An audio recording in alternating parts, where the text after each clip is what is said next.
Hi, folks. One of my young friends, all of 18 years old, about to leave for college in the United States, sat with me and asked me this question. Why should I care about the environment when people are dying in Gaza, other places, poverty? There is so much deprivation in the world, so much suffering that's human and that's immediate. Why worry about forests and rivers and animals and the weather? I think one of the nice things about your interactions with these young people is they ask such honest questions, very straight to the point. There's no, hedging or whatever. And this is one of those questions. But underneath that, there is this assumption that you have to choose. You have to choose between people or the planet. You have to choose between justice now or nature later, which kind of brings us to our guest for the day. Someone who has spent a career showing that kind of binary, that kind of choice is a trap, that you cannot make peace with nature without making peace among people. And that history has always been one history intertwined and not, two separate histories, the history of nature, the history of people.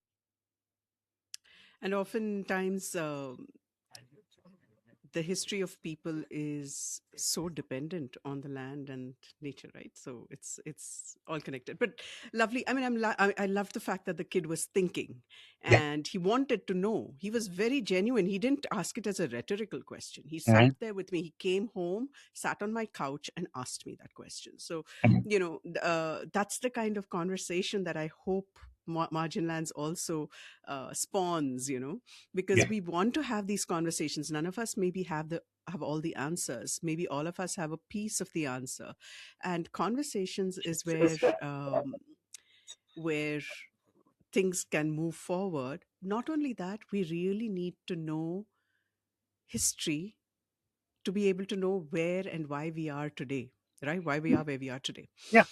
And when we talk history, you can't look farther than the great Mahesh Rangarajan, who is one of India's foremost environmental historians, period. I would say he reads widely and about everything. Talking to him for 5 minutes is like, uh, getting like a bibliography 3 pages long. Yeah. I enjoy speaking with him, but I make sure I have my notebook at hand. And pro tip for this episode, guys, please have a notebook at hand with a pen because you're going to want to scribble down things. Of course, Prem is going to do his show notes, but there's a limit to the show notes in terms of character limit, and Mahesh's information is not going to cut it. So you're going to need a book. Keep that. Anyway, a little bit about Mahesh for those of you who don't know him. He studied at Oxford, he taught at Cornell. Um, Mhm. and he's the author of Fencing the Forest, which is one of those seminal books about India's environmental history and India's wildlife history, which is across volumes, which is also excellent. And is also the former head of Nehru Memorial Museum and Library. He's now a professor at Ashoka, and he also manages. I think he also oversees their archives, and that's important too. The exact bio will be Sure. in the show notes as well. He has spent decades studying the interaction between humans and other life on Earth, and the Earth itself. How the Earth has been transformed by empires, by people, by corporations, by different things, by human need, by human greed, everything. And he is an amazing um, fount of just knowledge that will help you understand what's happening today. Right, Prem? True. And also, I mean, you mentioned that he is a historian, obviously, uh, that he takes the long view. And funnily enough, come to think of it, all these episodes later, the long view of environmental history is something we've never quite had on the show, right? I mean, our guests have sat with particular geographies, with particular rivers, particular forests, sometimes particular seasons. Mahesh takes that whole arc. He can travel, and he can make you travel with him from forest kingdoms that trained elephants for war to the steam engine that made England the workshop of the world, to a tube well that is draining the water table under a field in Rajasthan. And sure, all of us have pieces of the puzzle, like you were telling me off mic sometime back. What Mahesh has is all the pieces and the ability to bring those pieces together into a cohesive whole, which I think He is, will never agree. He will never agree that he has all those pieces. But yes, that's true. yeah. But what you're talking about, Prem, a lot of it is also here. Hmm. This is Mahesh's latest book. It's called India's Forests Revisiting Nature and History. It is co edited with Arupjyoti Saikia, who is also an amazing historian who writes primarily about Assam, and amazing book about the Brahmaputra. If you haven't already seen that, it's called The Unquiet River. A Yeah. hand here. Actually, hang on. Here. The Unquiet River. That's another book, which is just an amazing reading thing. But India's Forest talks to, the chapters there, Prem, are what you're talking about, Yeah. long years ago. I mean, not even contemporary history. This is long years ago. What brought us to these points? And this book, every chapter, and I'm still reading it, I'm not through it. I did make a reference to this on my Instagram post, in fact, as one of my book recommendations on World Environment Day, because so important, yeah, so important to know why this happened or where we are and what's happening, what are all those things that have come together, and how was it like, long years ago. Yeah. Nothing was perfect. Nothing was perfect even then. So what decisions, when, what, who took it, why, and all told nicely. It's not, Yeah. in It's not academic. stodgy language. Yeah, Yeah. yeah, yeah. Anyway, so that's our guest today. And Dr. so Mahesh Rangarajan. let's welcome Mahesh Rangarajan. Out. Already. We record the output. Hi, Mahesh. I had a question for you. A youngster I met, actually, I know pretty well. He came up to me. He's just started college in the US. He came up to me and he said, "Why should I care about the environment?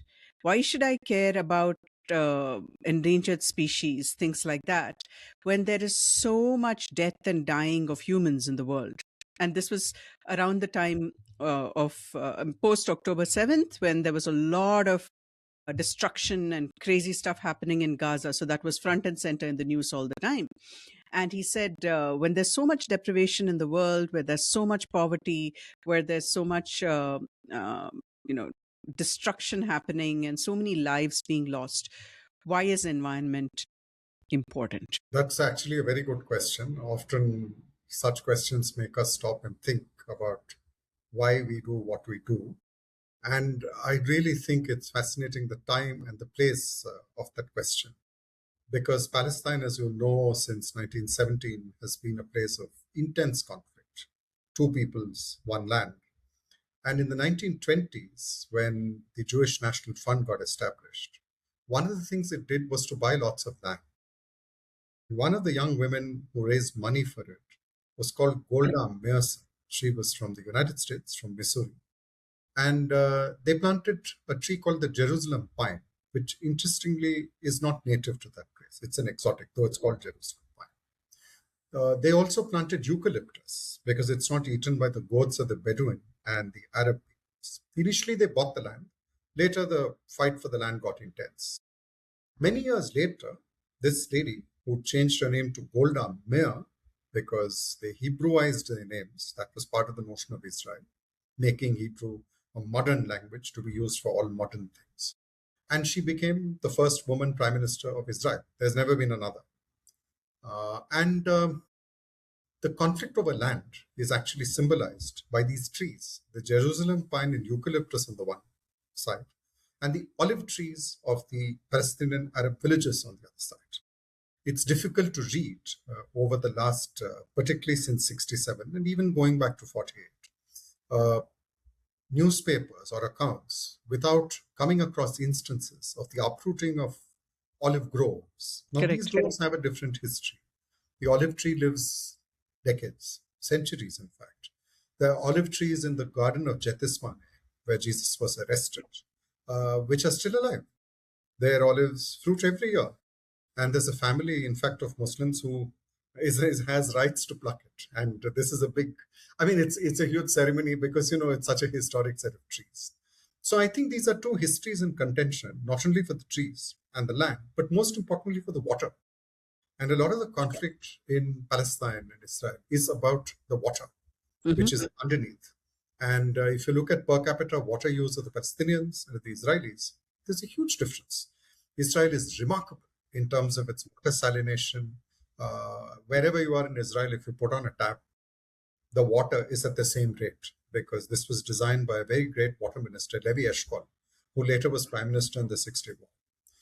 But the reverse of that is that the deep bore wells, which have been made for modern farming with marvelous drip irrigation recycling, don't quite benefit the Palestinian Arabs quite as much. So when we think of war, we should not only think of wars of people against each other, nations against each other. We should also think of the intensity of conflict between nation states or nations or peoples. This can be within nations, among peoples, between peoples, or for resources for living. And what can be more important than land, plants, and water? You can't live without these three. Whatever food you eat comes from a plant. You can't live without water. And we are very much a terrestrial civilization, though marine systems matter. So I would submit that it's all the more important to study why wars happen and how the journey to peace can begin by understanding the relationships between war and the environment. You mentioned a word there, resources, and it seems like a lot of conflict has its root in resources, and resources is just a very anthropocentric, if you will, word, right? Resources are as important to biota as they are to humans, right? Everybody uses the same water and the trees and all of that.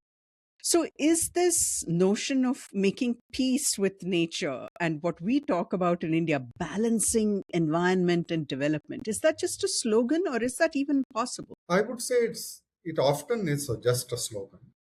We don't know whether it's possible, but it's something very important, and I don't think it's new. If you look at the European states, the English, the Dutch, the Spanish, the Portuguese, the French, later come along the Germans. In their state building around 500 years ago, or even earlier, they needed wood. And one of the ways they raised wood for industry, markets, war, was to go to new frontiers. They went to new frontier area and they cut down the trees. And the early frontier for them was the Baltic. And later it was North America. And eventually ended up, of course, in the Indian Ocean. In the case of China, the frontiers lay within China. And we know the great story of Russia. Its expansion was inside the great Eurasian landmass. So this notion of state building transforms these biota into resources.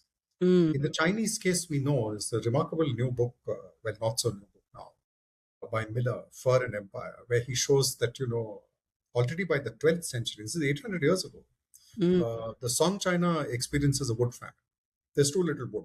They need wood for all sorts of things. They build ships out of wood. They make buildings out of wood. They make palaces out of wood. And so they set up a market in wood. And landowners were incentivized to transform open commons into woodlots. And they grew certain trees. And you're absolutely correct. The trees they grew were fir and pine. They were not trees which were important for lots of birds and animals and beasts and reptiles. And often they also displaced a number of people who were dependent on these areas. Some of those people, of course, ended up becoming forest labor. They also brought in other people who became labor. So my sense is that this notion of resource is not so new. And there's a very important Indian book which was translated actually and became available in the early 20th century to us, the Arthashastra. It's often associated with Kautilya. And a lot of the Arthashastra is about the forest. It's about the forest in terms of a resource. And it's quite extraordinary, the list of forest products which are taxed. Among them, of course, are elephants. There are game, there are deer, But there are a range of plants and creepers which are important for making bows, which are important for twine. Uh, so this idea that it is anthropomorphic is true, but human societies do conceive of themselves often in conflict with each other. But this is not the only meaning people have given to nature. And whatever idea of nature one uses, Raymond Williams famously said, there's a lot of premises in what it means to be human. You use the idea of nature in a different sense, where humans are not at the center. That is one of the ideas of nature. That is also an idea which is a very old idea. That is today given a very environmental, ecological focus and dimension. But there are earlier instances where one can find a notion where people are seen as part of nature. Nature is not seen as a part. But some people may be seen as closer to nature, and they may be seen as savage. The word silviculture comes from silva, which means savage. So the people in the forest were supposed to be savage, and those without were not supposed to be savage. And in India, for instance, many of the great epics are Yes, composed by people outside of the forest, or rather, they are correct. not few of the people within. We don't know what they thought. They I do was come, but exactly they going don't to come as say that. I was going subjects. to bring it up. Yeah. They don't come as subjects. Right, because yeah, you always have the asura versus the deva, or the forest, the naga versus the the normal people in even like the Mahabharata or the Ramayana, whatever, right? You have the naga people who are people of the forest. Um, it okay, so just going back, I'm just going to make one point and then I'll turn it over to Prem. We Before we got rolling on the record button, we were talking about bibliographies and bringing out book names. The thing that you were talking about, where you were talking about the contestation of land and water, even between Israel and the Palestinians, it's pretty well documented also in this book called When Rivers Run Dry by Fred Pierce. That was my first introduction long years ago. I think it's a 2007 book, I think, very That's, long. Yeah. that's But anyway, I wanted to just throw that out there. I'm going to this also lots of things that I want to talk about, even about our like you said Arthashastra. In fact, there is an article in there's an essay in your book, right, about, by Kumar-Rao, I think, Yeah. The only thing about I want the to say Arthashastra. is, there's a remarkable book since a lot of people like big animals. And one of the very fascinating animals through history for thousands of years is the elephant. And Mm-hmm. one of the interesting points was made by Thomas Troutman in his book Elephants and Kings, where he shows that somewhere in North India, 2,600 years ago, a group of people caught hold of a bunch of elephants. And they trained them to do something elephants never do, which is to go to war. Yeah. When you think of an elephant charging in a battlefield, you don't realize it's a historical product. Elephants don't charge into battlefields. They live whatever lives they live in the forest. And these elephants were trapped by forest peoples as tribute. They were taken over from designated Gajavanas or Hastavanas. And Trotman managed to locate 9 of them. The Mm. westernmost, interestingly, is in Saurashtra, where he said the elephants are small, but they're very fierce. And there was also a elephant forest in Sindhu Desha. And so there's a relationship of the forest, which is protected and secured for the Gajavana, the forest people, the elephant, and the king. And so we should also be clear that many of these peoples are drawn into state making. It's not that they're outside of the state. This is something little important. And there's marvelous work by Shumit Guha, who is an unusual historian because he knows languages going back over 2,000 years. He knows Sanskrit, Persian, and the old Marathi script. And he shows that many of the ruling lineages in central Western India have tribal roots, not such as the Rajgons.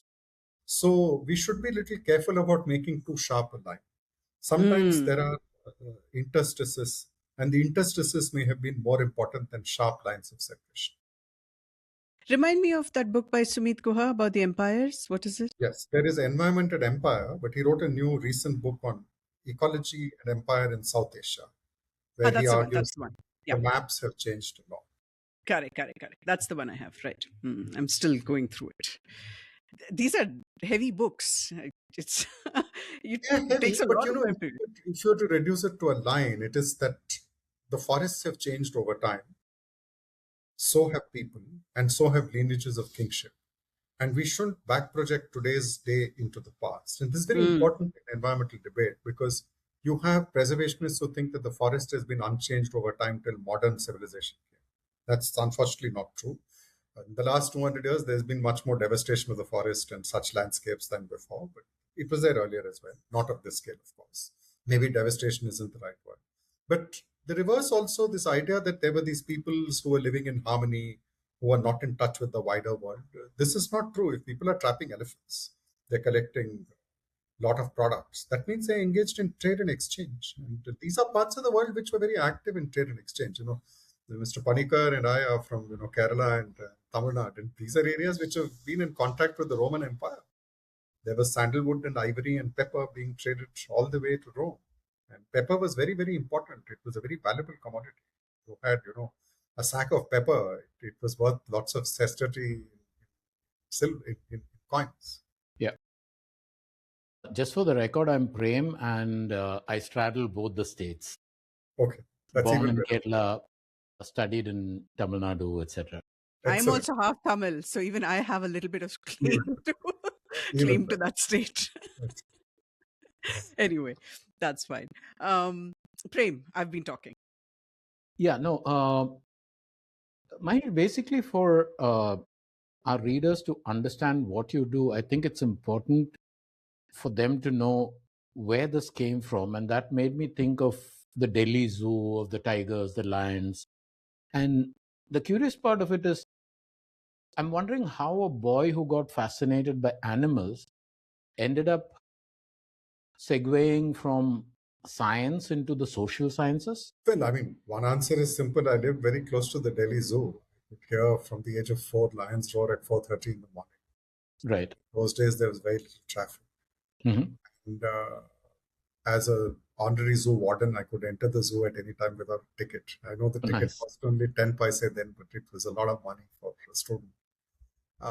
But I think a lot of activity around the saving of the ridge in the late 70s in Delhi.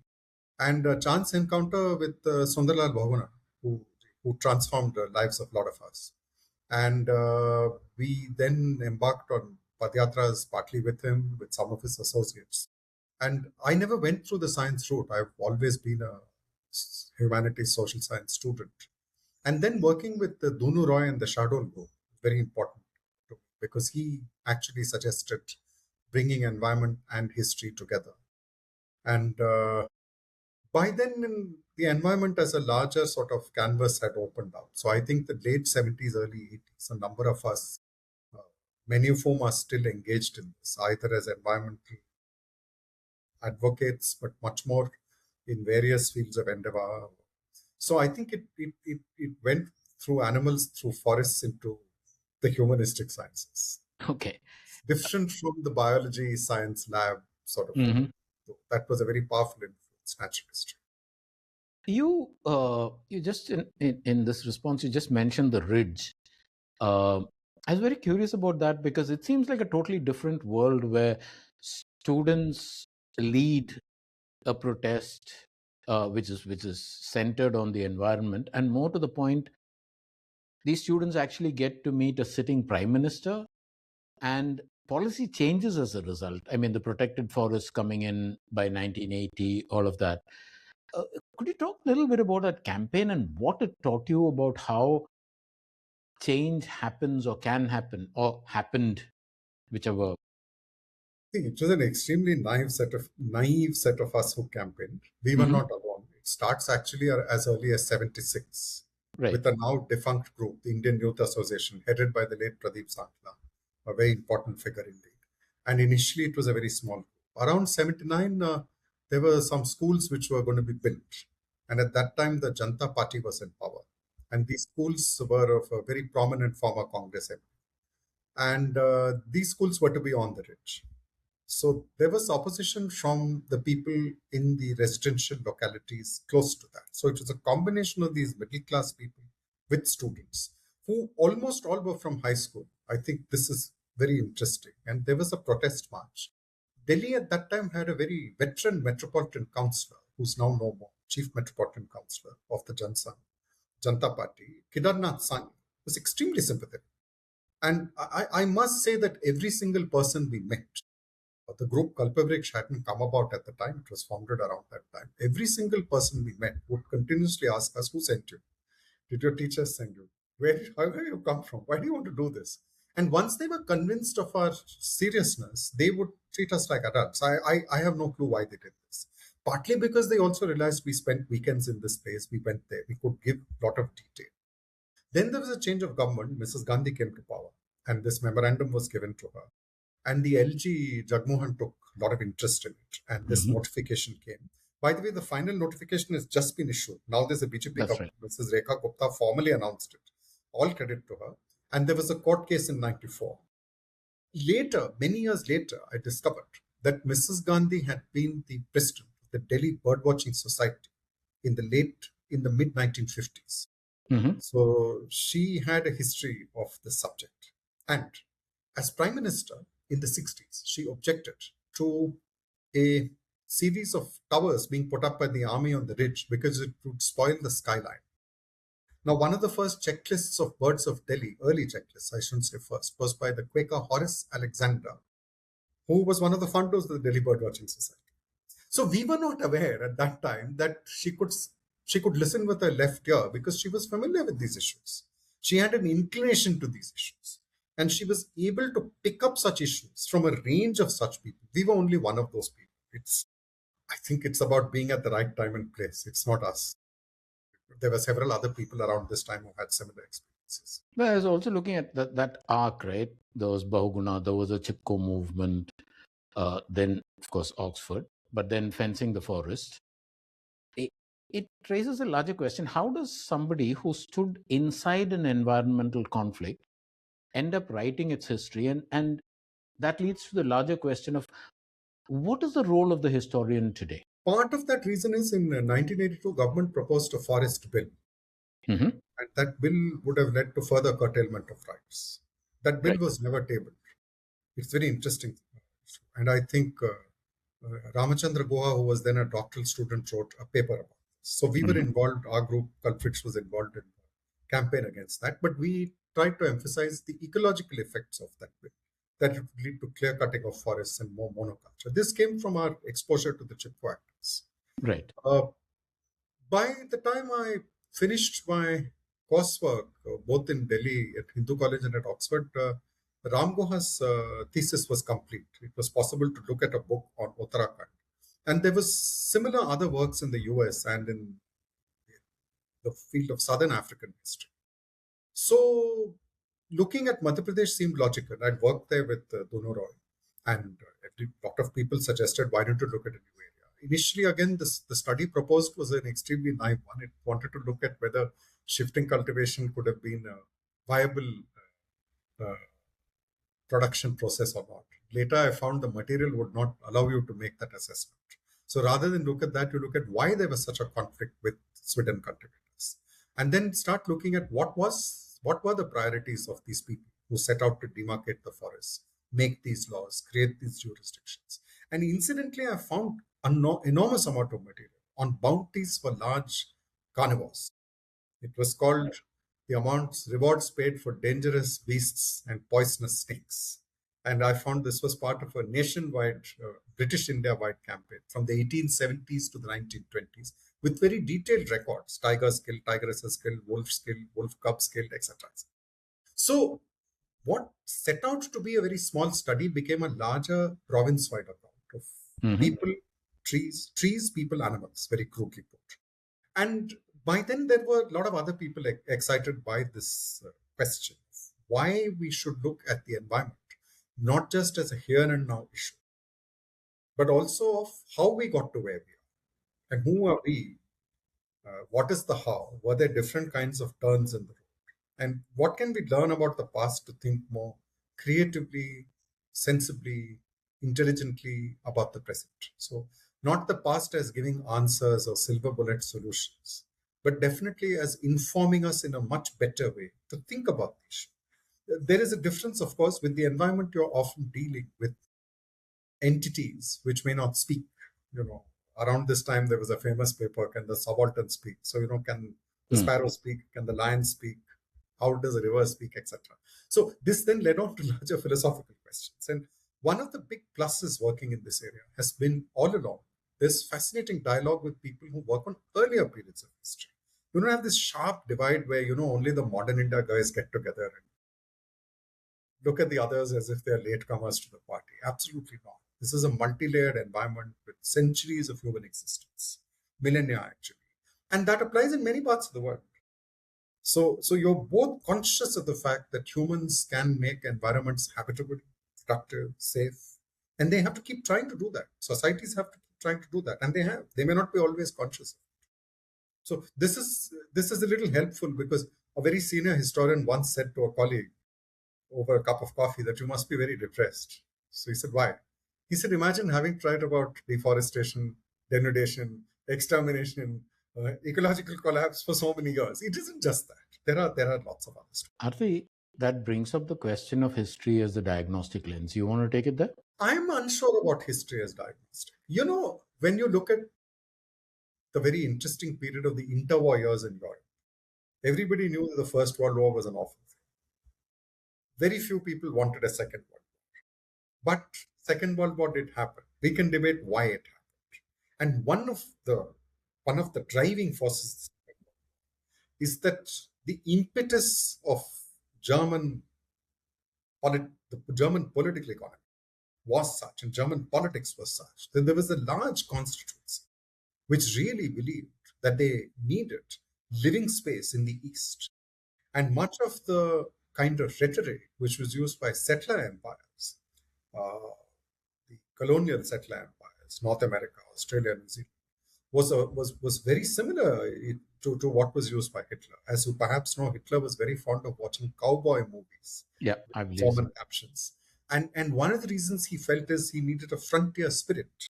And he famously said that he couldn't understand why the British were against Germany's efforts, because Russia would be to Germany what India was to Britain. And this notion of Lebensraum included vast schemes to exterminate the Slav peoples. But it went along with a Nazi notion of green. It was a Nazi idea of greening, which included, it was anti-vivisection. Hitler, as you know, was a famous vegetarian. They tried to protect a lot of the old beech and oak forests initially. They tried to breed back the auroch. Later, the war machine took over. So I think history as a diagnostic tool, I'd be very hesitant, but history as a means of providing insight into the past is definitely invaluable. It's really, really important. Arti? So, what is the relationship between environment and governments been through history? Has it always been conflict? Has it always been at odds? No, it cannot be so. If you go back again to the interwar years, the Great Depression, two countries tackled the Great Depression of 1929 in a very innovative way. One was the United States, the other was the Soviet Union. They were very important, large countries. The United States, Franklin Roosevelt tried to save capitalism by regulating it. He helped the smallholders, he helped the dirt farmers, he helped cultivators, he helped people who were out of work, he helped small businesses. And one of the very important dimensions of the New Deal was the Civilian Conservation Corps, which at one stage occupied, over 3 million people. They built contour bunds, they helped with fighting soil erosion, they planted shelter belts and trees. And there are lovely pictures of Roosevelt with the volunteers who were out doing all these things. Now, we will be very careful. These were segregated. So there were black civilian conservation corps, African American, and white.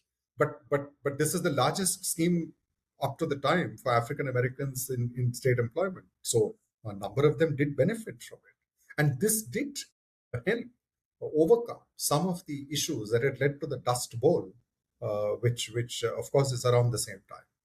The other instances of Stalin, and I think it's completely different model because he goes in for collectivizing agriculture.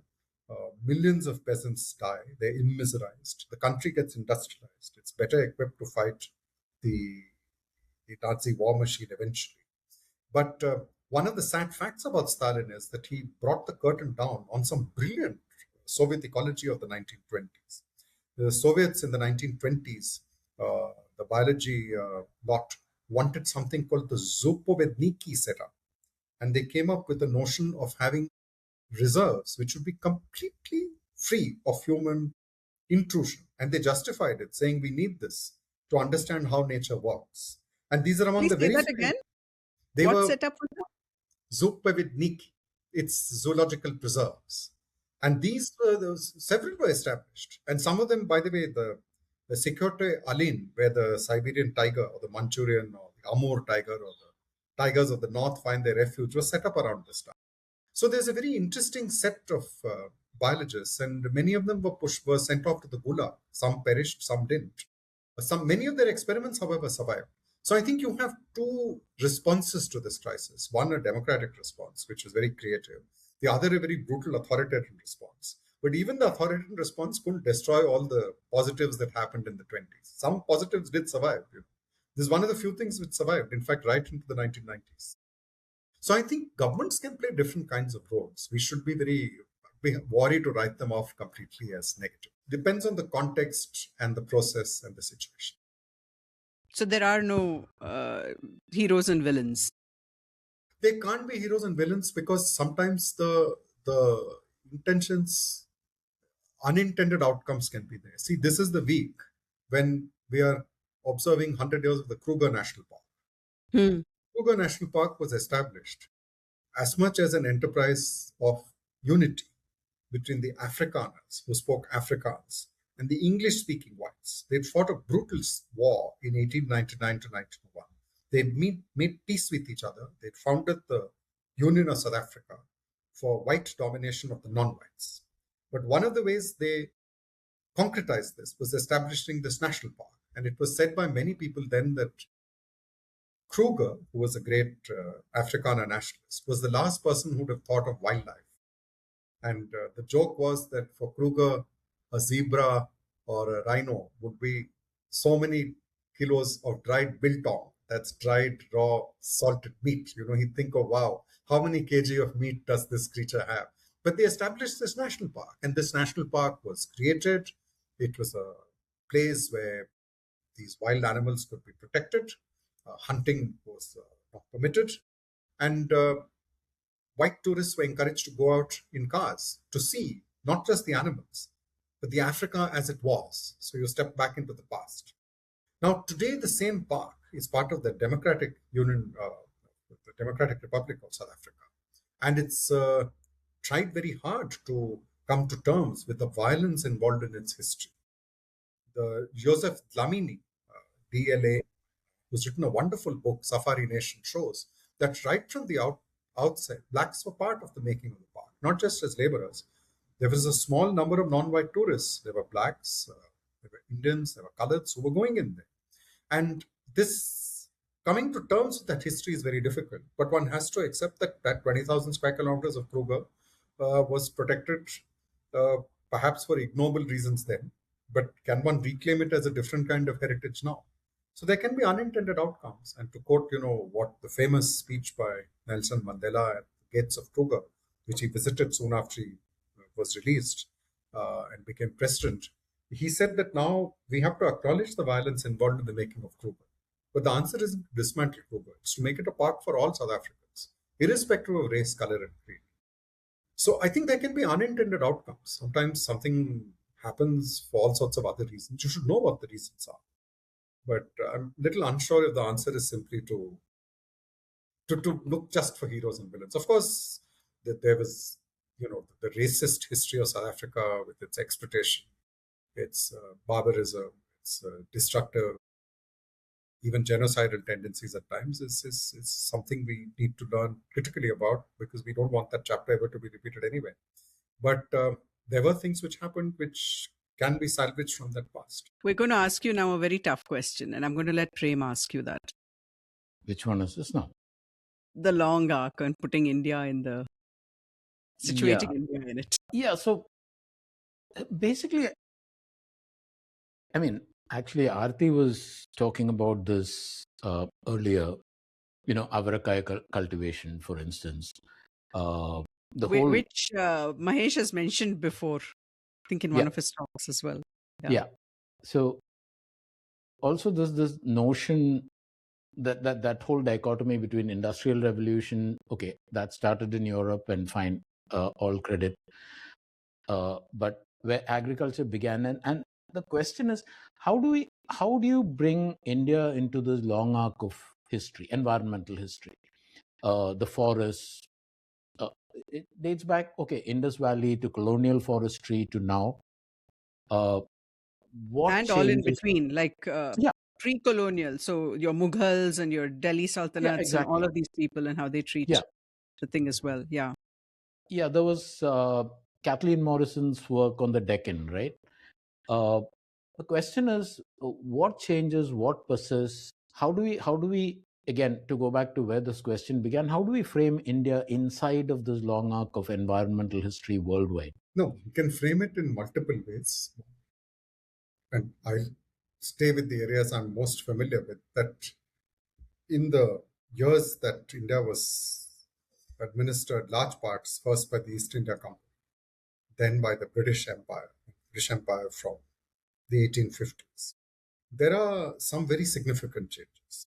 One of the major changes is the enclosure of very large areas as forest estate.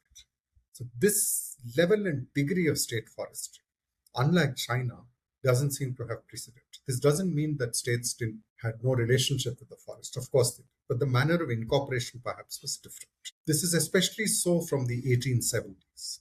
By the 1900s, India has the largest forest estate on earth. It's almost 500,000 square kilometers. That's a very large area. And one of the critical dimensions of that is that in these areas, the forest department not only was the landowner or was involved in felling trees, it was also managing labor. It Hmm. had a huge tenant population. It was cracking down on hunting, fishing, swidden cultivation. So it's a remarkable accomplishment in administrative terms. It was celebrated as such. Kipling wrote famously about it, of Yes. course, in his essay In the Rook, in the Jungle. But the other dimension of it is that it left a very deep wound on the Indian body politic and society, which is evident in the Forest Rights Act of 2006, which is the first attempt to address tenurial reform in the forest. India has long history of struggle for land reform. The famous Hmm. film Do Biga Zameen with Balraj Sahni, which is about the cultivators' rights. There are similar films in Tamil and Bangla and others. The other big change is, of course, to do with water. There are waterworks earlier. Kathy Morrison, whom you cited, has done very important work on dryland irrigation systems from Vijayanagara and others, Hmm. which are still extant. So one should not assume that there was no intervention by previous rulers. But even keeping that in mind, the scale of the canal colonies on the Indus is remarkable. It's the largest, one of the largest enterprises of its time, and it transforms the Indus basin. And both with the forest estate and with the canal colonies, they're strategically important. See, the forest estate is important initially for railway timber. There were a lot of other concerns also, but I'm just highlighting one. And with the canal colonies, it is no coincidence that the canal colonies replaced one kind of ecology, dryland farming, animal husbandry, with Hmm. permanent cultivation. And they were very careful in settling who the colonists would be and where. There's a lot of ethnography which goes into it. And these were the soldier cultivators, the classic Sodam of the Raj of the Punjab, which was the major recruiting base. The other change, I'm trying to simplify it, is of course with animals. I refer to these bounties. These are very large numbers which are killed. There are some 1600 tigers a year for 50 years which are killed for rewards. There are large numbers of wolves and leopards, and these are killed by Indians. So just to give three instances. The other larger change, I think, is that from the 1760s, the land revenue of those areas which are under British, initially southern India, the Madras Sepoys who conquer Bengal under the very infamous Robert Clive, and the Bengal Diwani, they are very critical because there is a set of men armed out of Indian land revenue to be deployed for wars of conquest inside India and well beyond. So by 1800, there are 200,000 men who are uniformed and paid out of Indian revenues. So This is critical. Britain is often portrayed as a country without a land army. It was a naval power, sure, but it had the British Indian Army. Before that, it had the company soldiers. I mean, they are all over the place. I mean, we draw a map of the Indian Ocean. We are astonished how wide their deployment is. Now, where is that coming from? It's being paid out of the land revenue being extracted from India. Transform this into the fabrics. Up to 1700, India is one of the major producers of fabrics in the world. Very remarkable work of Prasanna and Parthasarathi. Remarkable book with a lovely title, Why Europe Got Rich and Asia Did Not. And he argues the tariffs of 1720s were very important even before the Industrial Revolution. Now, he's not making a conspiracy theory argument, but it is a fact, self-interest. And prior to that, Indian cloth was widely used in the Ottoman Empire, in the American slave plantations, within Europe, and interestingly in China. So this crackdown on the tariffs through the crackdown on textiles through tariff wars, plus the takeover of land revenue, is very, very significant. And there's a much more absolute notion of property which also comes into being. Now, these take place in a staggered form. It doesn't happen at one go. At the same time, one must also be careful. India's history goes back well before the Indus Basin. One shouldn't just draw the line there, as my colleagues who work on prehistory keep reminding us. There's long history of human presence going back. These dates keep changing, 60, 70,000 years. Hominid presence much, much earlier. So this is a landscape which has seen people for a long time. But this period, the late 19th century, to me is a very, very significant one. As is the 18th. In different ways, these are. We can go back and look at how previous polities and states worked. And are there significant differences, or are there similarities which overlap with the British, but they are different? The British, the Portuguese, the French. When I was hearing you and you're talking about different polities and their, their view of how to change where they are, I'm wondering, and this might be a very naive question. Please feel free to shut me down if it doesn't make sense. But I feel that the way they used to see land, and I'm going to ask you this. Is there a difference in the way people in the past saw land and how they would modify it to suit better lives, as compared to how governments and people today see land and how they seek to modify it? There, to my very naive kind of layman view, I feel in history, we seemed to listen far better to the land than we do in the modern age. And in the modern age, I would include basically post-industrial revolution kind of age. But correct me if I'm wrong, and how do you see if this kind of view has changed over time? So there is no such thing as a naive or silly question. We are all like laypersons. These are very large, difficult questions. There's no easy answer. Let's try and break the question out. One of the ways to see it would be is that the coming of fossil fuel energy marks a very important shift. See, prior to fossil fuel energy, which is really the leftover of the Mesozoic swamps, all the dinosaurs and all those ancient creatures, whether they are animals or plants, it gets compressed. It's Please tell us the joke. I'm sure that is playing in your mind right now. Oh, that's very easy. It's unfortunately I have to give credit to Punch. One dinosaur asked the other what comes after death, and one said petroleum, the other said no, it's coal. And very learned man, Dr. Manmohan Singh, said that coal doesn't grow on trees, and a paleontologist said he doesn't know coal is fossilized trees. But what would you expect from a social scientist, which by the way includes all of us? So, fair enough. But on a more serious note, the fossil fuels pack a lot of energy.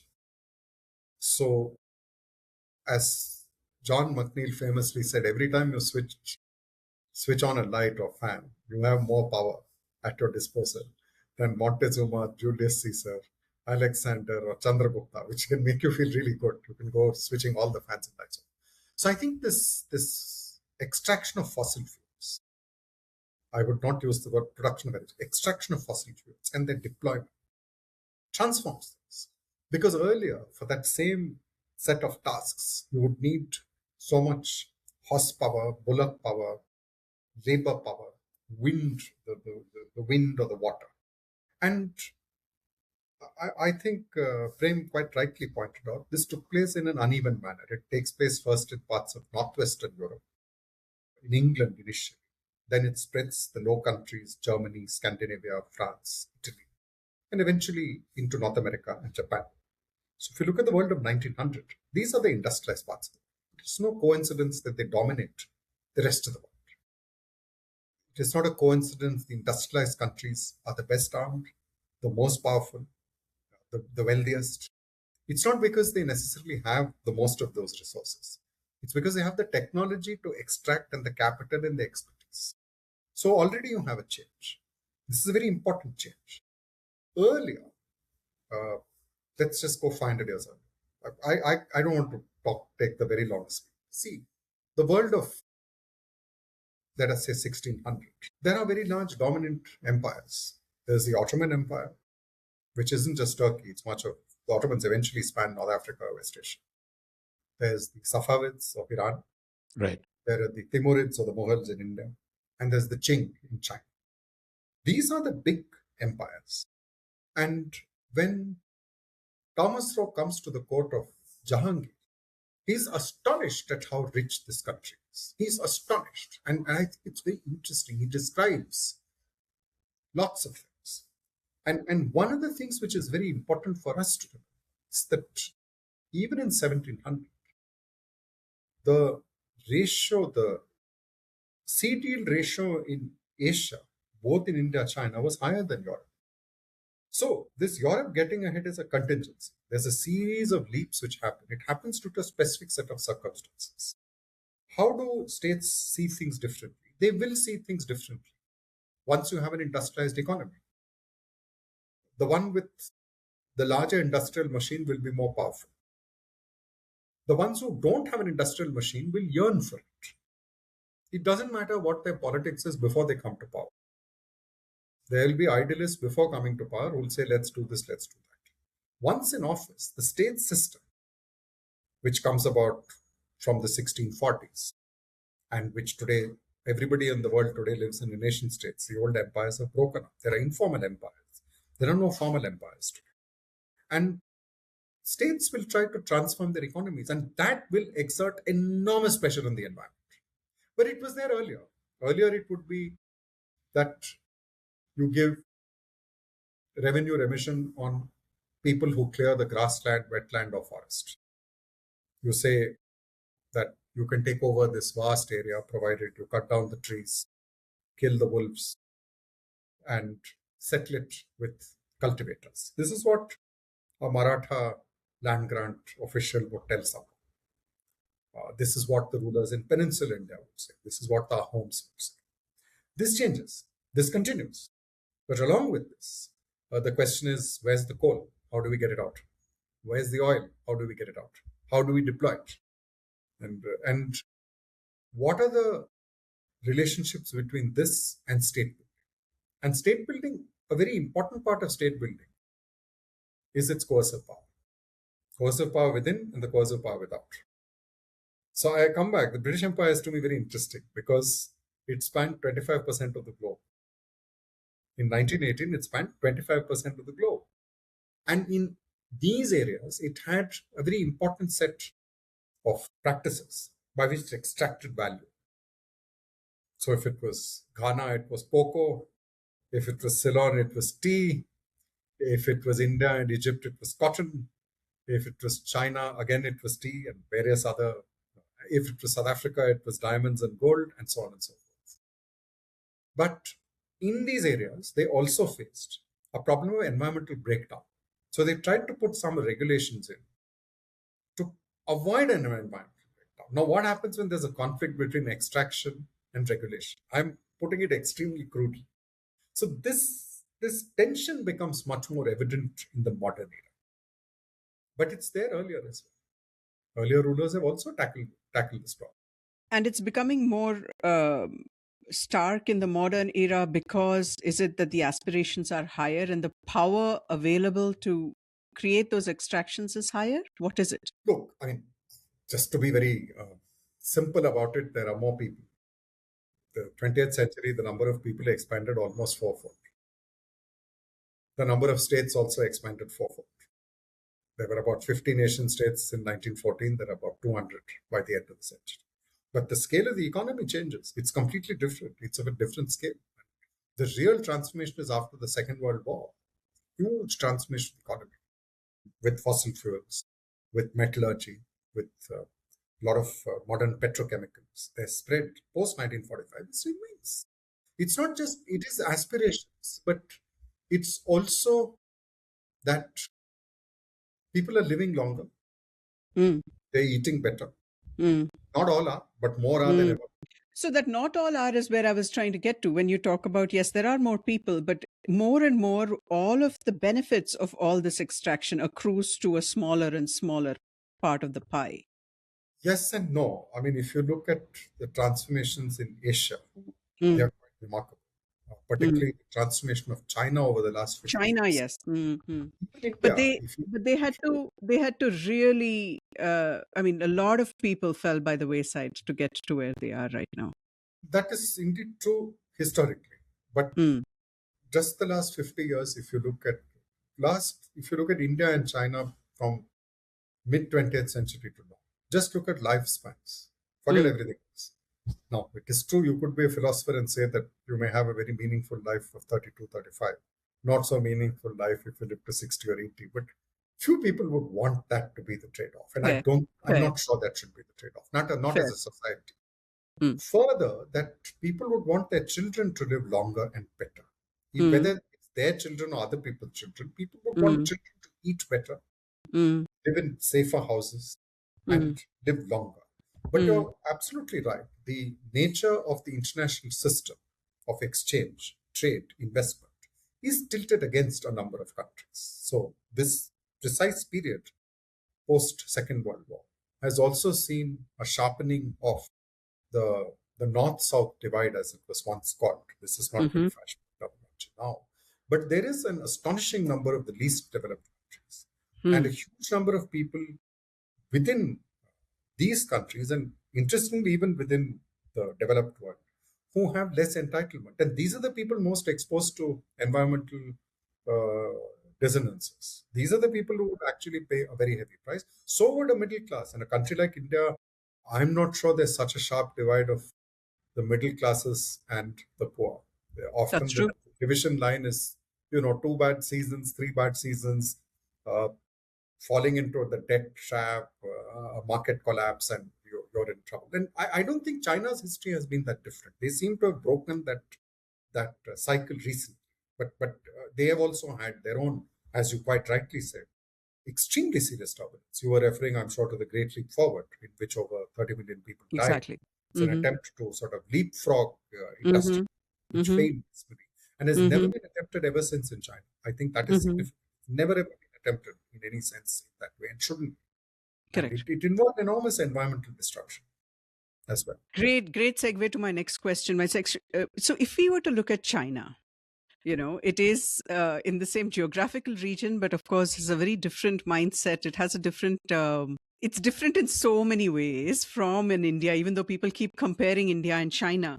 If you were to look at China and the environmental history of China, where we stand today and where China stands today as this probably the next hegemon, if at all, and all of that, they have seemed to have achieved the kind of modernization they were looking to achieve, maybe at through their path, through the progress. From an environmental perspective, what has China lost, and is that what is in India's future? Where do you see comparisons end between India and China in that sense? See, I'm not sure there will be hegemons in the new century. I think we are looking at a world of many powers. Multipolar, yeah. More dispersed. I think this notion of the hegemon comes from a view of the British Empire, which aspired to hegemony but which was challenged very powerfully, particularly by Germany in the 20th century twice. As you know, China has a very torturous history from the 1840s for almost a century. It was dominated by other countries, the British, also the other great powers, including the Americans, and most importantly by the Japanese. Japanese, yeah. The World War for the Chinese begins in 1931. In Asia, the World War begins in 1931. It's very nice asking students, very interesting. If you ask a bunch of American students, they say 1941 because of Pearl Harbor. If it were a Russian class, they would say 22nd June 41, the invasion of Russia, Soviet Union. In Africa, it's 1936 because it's Mussolini's assault on Ethiopia. But in Asia, actually, it's 31, the taking of Manchuria, where they tried to create a puppet state. So China, the very fact that China is unified and is able to stand up as an independent country in a world where it was indirectly dominated. And there was a very serious attempt to conquer it. Today, when you look at the map, you wonder how could Japan aim to conquer China? But they did. It tied up 2 million soldiers. It killed 14 million Chinese. So China's recovery has to be seen against that perspective. Same with India. India had 2 to 2.5 million people fight in the Second World War, over 1 million in the First World War. India was drained of resources in the Second World War. The Tiruvancore famine, over 1 million people died. There's a very fine new paper by Aditya Balasubramanian on the forgotten famine of Tiruvancore. And this is a policy famine. It's not brought on by lack of food. And even more so Bengal. 3 million plus people who died. Yeah. So these are societies which have been racked by avoidable hunger, by, in the case of China, direct invasion. In the case of India, war, the edge in Nagaland and Manipur, the battle for Kohima and Imphal. But China is politically different. It's a military political leadership which comes to power through civil war. And it inherits a nationalist state which had its own large state building projects. Now, one of the things the nationalists did during the war is that they broke the dikes on the Yellow River, and 2 million people had to run away because of flooding. They were refugees in another part of China. So you have a state which has that kind of capability and power and doesn't hesitate to exercise it. And why did they break the dikes? To stop the Japanese troops from advancing. Now, this had been done earlier in Chinese history with the Yellow River dikes. So there is the Chinese history of state building is very different. Firstly, it's longer. I'm not sure I would say continuous because there are many different dynasties. But there is a long record. There is also an attempt from the 1970s in China to rediscover its entrepreneurial and merchant traditions. Very interesting that a Communist Party state should do that, but they have tried to do that. And obviously, to some extent, they've succeeded. The courting of the overseas Chinese. But this has come at an enormous environmental cost. We are all aware of the cost. The building of the Three Gorges Dam of the Yangtze, the crushing of the protests, the one-child policy, which today you have over 300 million Chinese without brothers and sisters. They're rethinking it today. But it's a little late in the day to rethink it because there are fundamental sociological changes which are taking place. The near extermination of a lot of the wild, large vertebrates. And here there is, if you look at early modern China, the great historian Robert Marx writes about a tiger-sidal thirst. Chinese states gave out rewards for killing the tigers in large numbers, and this is carried forward by Chairman Mao. So he's actually carrying forward a much older Chinese tradition. So India is very different. It has a very different history of state building. It, for one, doesn't have that kind of direct record of one empire. It has multiple kinds of records. But this multiplicity, in a sense, could be a strength because the diversity has found expression in democracy, the fact of a federal democracy, the debates which took place in the pre-independence period, in the freedom struggle, particularly on the multiple paths to development. There might well be debates in China, but they're often held behind closed doors. We don't know what the debates are. Here, the debates are out in the open. Sometimes they're very intense. The notion argumentative Indian, which Professor Sen used, is true. Indians argue all the time. Sometimes you wonder whether there's any result of the argument. But that's an unfair way of looking at it, because the important thing about an argument is it makes you think in fresh ways. So I think both countries have been through very difficult periods in the 20th century, particularly the early 20th century. The later 20th century, they've had to come to terms with a world dominated by other great powers, particularly the United States, also the Soviet Union, which then ceased to be such a major player, but is still an important one, Russia. And I think whether this will be the Asian century or not depends partly on how India, China manage their environmental dilemmas. And the dilemmas are real. When you have 1 billion people with all these pressures and multiple choices, is there a best way? Does anyone know the best way, or are we still finding it and searching for it? Are we debating it? In this country, we are.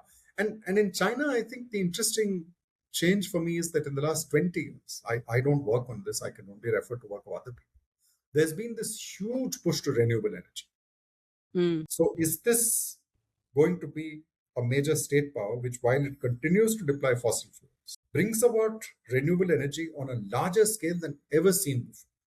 Now, I'm not just referring to electric vehicles, solar power, wind energy, water, but the entire gamut put together. And what are the environmental costs and gains of that? Both socially, but also ecologically. Not only on that particular piece of land or those people, but on the earth as a whole. But you'll have to counterbalance what's the cost of the American model or the European model.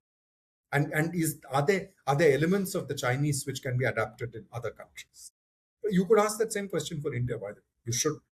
Because can a democratic system adapt and bring in a lot of these new technologies and practices and try to do it in a more inclusive way than the Chinese? It should. But is it, and will it? You should just made the point about difficult questions, France. I'm just trying to do some loud thinking. I'm not sure what. That's exactly what we wanted. We wanted you to think out loud. Just like you said, right? Arguments and things like that. It just gets you. I have a questions. Sharp, strong bias. I would favor a democratic system over a military party state. At the same time, I do think that one should study all countries and societies on their own terms. We shouldn't just dismiss them. Just as we don't dismiss the United States, there are many dimensions of the US one doesn't quite like. But there are many dimensions one seeks to learn from. Can one do that with China as well? Can I ask an uncomfortable question just based on what you just said? You said that you would prefer a democracy over a military authoritarian party state, one party state. Do you think India's environmental choices have been democratic? No, there is a very simple way to look at that, which is Ambedkar's famous speech of November 1949, where he said that when India adopts this constitution, we become a political democracy. But the democratic spirit and ethos are lacking in every other sphere of life, particularly the social, the cultural, the economic. So if you look at environmental choices made in India, some of them have been at the cost of many people who depend on land or water for a living. You can see the pattern of wildlife conservation, forest conservation. But I would argue there are others where I don't think all the choices have been negative. I know this will take me into complicated territory, but in its own context and time, the late 1960s, it's difficult to see the Green Revolution in entirely negative terms, particularly because this push to petrochemical agriculture did increase yields in a given land area. And in an international state system, food self-reliance did matter. A country like India and many Asian countries were having their arms twisted by food surplus superpowers. And it did help. It did create a situation in 4 years where there was a surplus of wheat and rice. And it is true, it was concentrated in certain areas. Better off cultivators benefited. The prices system gave them much more than the others, the marginal and the small farmers in dryland areas. But when you look at the Green Revolution 25 years later, let's say 2000, it spreads to much of eastern India, rice cultivation. There's a huge rice revolution in Bangladesh, and there's a rice revolution across East Asia. There are 20 Asian countries which benefit from it. The The problem with such thinking, of course, is, and this is where I think history helps, is that one should keep in mind that the very factors and processes that enable the green revolution, Mm-hmm. high petrochemical inputs, high yielding varieties, Mm-hmm. lots of water, and Mm-hmm. nutrients being packed into a plant which would mature quickly, which was single purpose. Precisely these undermine it half a century later. Correct. Because today, Mm. the extent of reliance on imported gas and oil and urea just and phosphates and phosphorus is really serious. There's a remarkable piece around a fortnight ago by Harish Damodaran in Indian Express. It's a remarkable piece. He looks at 3 cultivators in 3 parts of India, what they're going to sow, and he gives very precise amounts of nitrogen, phosphorus, potassium they're going to put in. And he tells us where Mm-hmm. they're going to come from. So the phosphate, for instance, going to come from Morocco. The Mm-hmm. urea or the gas to make the urea is going to come from the Gulf, and so on and so on. Gulf. Mm. And his answer is we need to look at millets extremely seriously today, Mm. because it's not going to be practical to continue with this form. The other point, which is written elsewhere, is we need far more water efficient systems of Yes. culture. Yes. We need to also look at very different pricing mechanisms. Is rice being grown in areas where it ought not to be grown? But that's a Correct. pricing issue. Mm. Going and telling the cultivator, don't grow this rice is not an answer. They're going to grow where they benefit from it. So this brings us to a very interesting question, which is, in a country such as India, you don't look at food, fiber, meat, wool, milk simply as something to consume. You look at it also from the viewpoint of the producer. The minute you do that, you get a very different picture. There is no democracy on earth where there are so many producers. The agriculturists have vanished in most countries, or they are not in a democratic political system. So you have a combination of large number of people in a democracy who are producers. By the way, they're also consumers. So obviously, the people who keep sheep and goats buy cloth, obviously. But for them, the sheep and goats are very, very critical. They may be their supplementary income, they may be their main income. When you use the word supplementary, be very careful. So if you have someone with a buffalo, the buffalo supplies cash, and the cash is important to service debt. And debt is the big issue. So whatever we're looking at on the environment, half the land is under cultivation. When you're looking at the cultivated environment, or you're looking at the environment, the rangelands which are used by herders and grazers, or you look at waters which are harvested by fishers, or you're looking at any other forms of living on which combine land and water. You asked a question about democracy.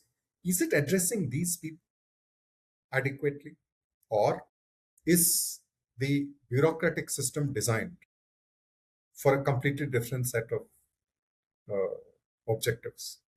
Correct. That, I think, is the larger question. And I'm not quite sure now, when you look back in the 50s, 60s, one can completely understand why at that time it was important to keep the country together, boost production. It's completely fine. But today, could you take a fresh look at it rather differently? Correct. Yeah. Sorry, Prem, I'm just going to ask one follow-up question to this and then you take it away. um, so in the 50s and 60s, putting on your historian's hat, were there Sena is not the right word to say, were there dissenting, different voices saying that the Green Revolution and the path forward that said, with the industrialization, if you will, of agriculture and the almost subservience of the people to corporations which will provide the seeds, hybridize, all of that, right? It became a kind of a tops down kind of thing. Were there people who said otherwise at all, or was this taken as gospel at the time? No. There are always people who said otherwise, but I'm very hesitant to see this corporations top down, uh, this view. Because, if you look from the late 50s, early 60s on, lot of the breakthroughs come because of Indian agricultural scientists working in the research institutions and universities in India. M.S. Swaminathan, Benjamin Pierre Paul, the very great Gurdev Singh Kush. These are Indians from India. Some of them are trained abroad, but all of them are not trained abroad. And The high-yielding varieties, one should remember, are often produced in these labs. They're produced in Yeah, Indian universities. correct. These are not produced by corporations. In Mm. fact, it is interesting that the push really comes in the mid 60s, late 60s, when there is a serious crisis of reliance on imports of grain. Now, there are scholars, very good scholars, Richa Kumar and others, who question whether there was actually a shortage of grain. But even if there wasn't a shortage of grain per se, the question was, how were you able to procure it and distribute it? There was a serious political upheaval in many parts of the country. You just have to look at the politics of the period and look at the the fact that Prime Minister of India had to go to Washington, and before going, she tells a journalist very close to her, who was very nice journalist. He writes it years later in her biography after she's died, which is what a good journalist should do. Inder Malhotra. She said, I'm going to Washington to ask for food aid without appearing to do so. But please don't publish this. And he, of course, was true to his word. It's very interesting. And that 19 million tons, which comes over 2 years, India doesn't have the foreign exchange to pay. And its arm is twisted. Its arm is twisted on that.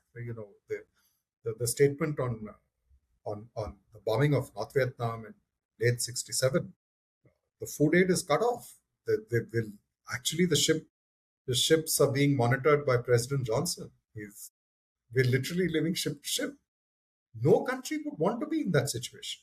Fair. It's not just India, it's any country. That's one. So I'm not sure that this is entirely that. Were there dissenting voices? Of course they were. There were, and there will always be, and there should be. And what did they say? What did those guys say, basically? The major point, and I think this is the most important, it's so important that if you look at M.S. Swaminathan's Sardar Patel in Memorial Lecture, he has taken note of it. It's the most significant point. It's a very simple point. So simple that once you say it, it's very, that if you're going to bring a few high-yielding varieties, which give quick, large yields, you will wipe out the rich diversity of germplasm and cultivars, which have been bred over centuries. Fair. Now, this is very important. Those cultivars often had lower yields per acre. If you have to boost yields, you're doing two things. Now, this is an unintended consequence. And this is referred to by Norman Borlaug, who's often seen as a baddie by environmentalists. Yes. But in his Nobel Peace Prize lecture, he made a very important point called the land saving. See, if you intensively crop one area of land, you free up other areas. I mean, is it a coincidence that Project Tiger 1973, the Forest Conservation Act 1980 come about after the Green Revolution, the first phase of the Green Revolution? No. And the Green Revolution isn't only about grain. Next time you eat any legume, I like asking my students, what pulses have you consumed in last 1 week? And we get a fantastic set of answers. Rajma, chana, moong dal, arhar dal, urhad. All of these have benefited from the Green Revolution. Who else in the world grows these? And mustard oil, except India, Pakistan, Bangladesh, Nepal. No one in the world uses mustard oil. They haven't heard of it. They don't like the taste. So, breeding varieties which are more productive is something those earlier cultivars also did. The difference is they could often withstand vagaries. They could withstand a drought. They could withstand pests. They could withstand heat. So this is it's a difficult set of choices. And one answer would be that to preserve the germplasm, you incentivize those forms of cultivation also. How do you do it? Now, over the last few years, government has quite rightly promoted the use of millets. There's a huge attempt to promote millets. But minimum support price for millets is also at a good level. But the processes of procuring the millets needs to go much further. That requires enormous amount of coordination of lots of groups of people at different levels of government. So we are in a stage where, whichever way we look at it, you need much more cooperation in terms of knowledge, much more learning from different ways of seeing a situation. There may not be one way which works every. You may when not you were be talking, you may not be in a crisis always. Hopefully, I mean, one hopes the crisis is not the only situation where new ideas emerge. These are very specific crisis-driven responses. Why did that response happen in that crisis? There are, obviously, you're right, there are structural reasons. There's a very nice new book on India's Green Revolution, which tries to trace the intellectual lineages, and it gives a very important place and role to the agriculture and research institutions. And of course, many of these are American aided. But remember, the United States also went through a major green revolution in corn. Yes. That's what Bolog was important for. But that has played a role in alleviating hunger in Mexico and much of Africa. What's this new book on the Indian Green Revolution? It's called it's in the Green Revolution. I'll just give you that Okay, cool. So when you said the Green Revolution was trying to solve the problem of because we had a problem with procurement and distribution, did that change at all? Has it changed over the years, or do we still have a procurement and distribution problem? No, it has completely changed because of two reasons. You see, the problem was there was very little to procure. The production level was not high. And the minimum support price was brought by Minister C. Subramanian in 1964. And he proposes this new set of policies, which would incentivize production. He famously said, higher output first, equality later. And certain regions, the Kaveri Delta, Krishna Godavari Delta, Punjab, Haryana, West UP, and certain crops, wheat and rice. So there is a tilt. Let's not, of course it was. No, it's a very different situation. No, look at the COVID period when government was able to give 800 million families pulses. To be able to supply pulses to 800 million people is a stupendous accomplishment. Nobody would have believed it 50 years ago if you said India would be able to do this. This is where I think a historian does help. We must recognize this for what it is. Now, should you have to give them pulses, or should they earn enough to be able to buy it on their own? Of course, they should earn enough. But if they can't, you provide it. And providing pulses, in a sense, is much more important than providing grain. It's protein. And there are sections of India where people have never eaten pulses daily in their lives. There's a lot of work on Dalits in UP. They've never eaten pulses daily in their life for the last 20 years. Yeah. So, even West Bengal, you go to rural West Bengal, there's very little ability to even buy those things. So, there is a question of when you have 1.4 billion people, if you want better nourishment, how will you get it? I mean, nourishment in an all-round sense. I don't just mean eating more. How will you do it without exerting much more pressure on the land, the water, and other biota? That would be the way one could pose it. Of course, these are methods which exert enormous pressure. There's no doubt at all. Can we reduce that? Could we have more efficient forms of using fertilizer? Could you use much less pesticide? Could you have high yielding varieties which incorporate a lot of these local germplasm which are resistant? And I think this has been done with brackish water. Yes. System.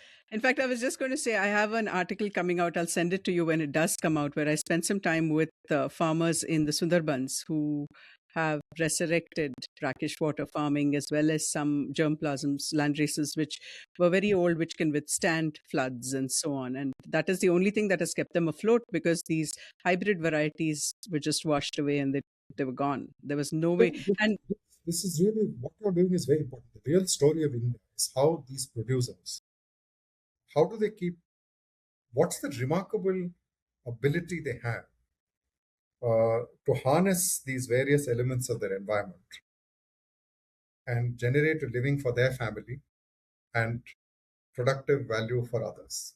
How are they able to do it year after year? It's something remarkable. I don't think we should just celebrate it. We should, learn from such families and groups and strengthen them. Do both.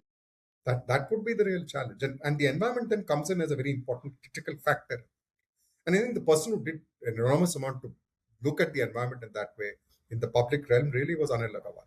His role is absolutely central to me in that sense. We were very fortunate to work with him in the first State of Environment report. Our role was, I might add, infinitesimal. But you realize the way he was able to synthesize and give an alternative view. There were many gaps in it, sure, but notions of rich, poor, men, women, town, country, and this whole question of the Adivasi. There are many areas which were not taken up, sure enough. Caste, for instance. But what you have just said is really significant. So I look forward to your article very much. No, I also want to go deeper into it, because I realized while doing the article that I was just not even scratching the surface. There is so much there, both social and environmental. the ramifications of it, as well as the fact that some of these people just came upon it by chance because their crops were washed out and they had all bought into the hybrid story, and they had grown it, and it was just totally by chance that there was a small portion of the thing where they had grown these older land races, and uh, they've figured out now that that's going to stand them in far better stead. Prem, we kept losing you, so you are back now. We Yeah, were talking China mostly. I know. So Peculiarity about Kochi is that I never get a power off unless I'm recording a podcast, at which point it invariably fails. I don't know what the deal is, but anyway. Yeah, I listened to the conversation. One of the things that I was thinking of, Mahesh, is you use the coal miners' fight for safety as a model in some of your talks. What does it mean to say that environmentalism has to become a social movement as opposed to or staying as a cause? And a related question is, what does that mean to me as an individual? Do I just shoulder the guilt, or do I have agency? No, all people have agency, but it would help if the agency were not only at the individual. To be meaningful, the agency should be collective. Now, is Mhm. it a group of people? Is it a neighborhood? Is it a craft-based group of journalists, of coal miners, or women who gather wood, or fishers, or people displaced by a dam, or people working to have a water body restored? That can vary. Mhm. But the coal miner analogy was important because a lot of the environmental debate sometimes tends to ignore workspaces, working and living spaces. Working and living spaces are very vital. And pneumoconiosis first is raised by coal miners as early as 1923. Dunu Roy has written about it, and they asked for it to be made a notifiable disease. And it is actually made a notifiable disease only in 76. So it's almost 50 plus years. It takes half a century. And if you go back, the demand for the 8-hour working day in England was because of the enormous pressure on the human body because of the work condition in the mills. One can multiply this in several instances. So workplace safety and occupational health are very vital issues today. They could be in different occupational settings. Today, you're looking at people who are handling hazardous waste and processing it. You're looking at people working in chemical factories. And there's a very large question of how safe are those work conditions? Mhm. But also, are we in an environment of deregulation, overlooking some of those safety considerations? Are there safety considerations in the design of the plant or the way it's operated? These came up in a very major way in the Bhopal gas Yeah. disaster, but they have come up in several other chemical plants as well.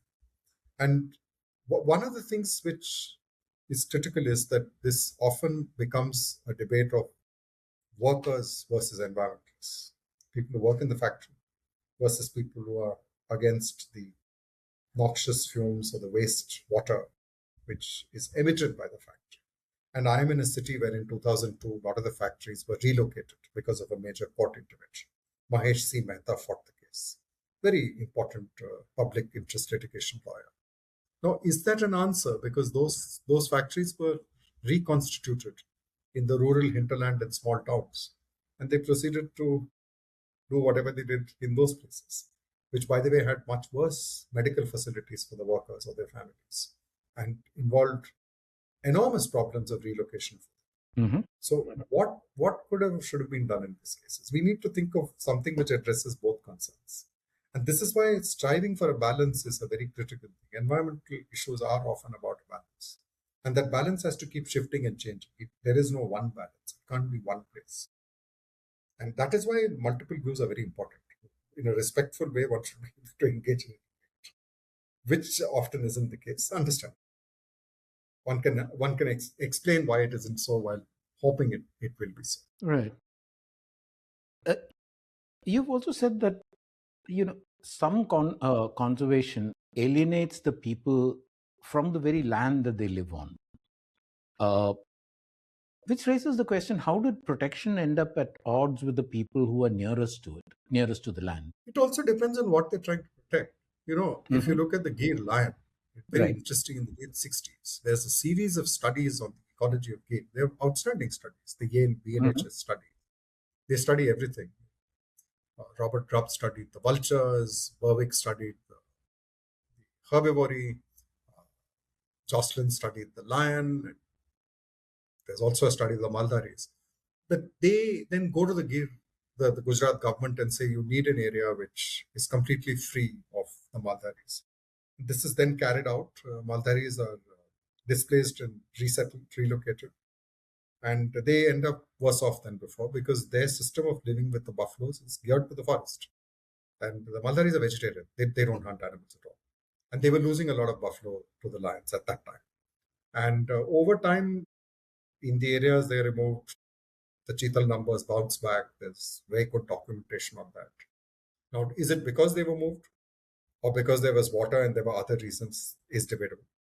But the Maldaris, meanwhile, have got highly organized. They're a scheduled tribe. They've refused to move out of the forest.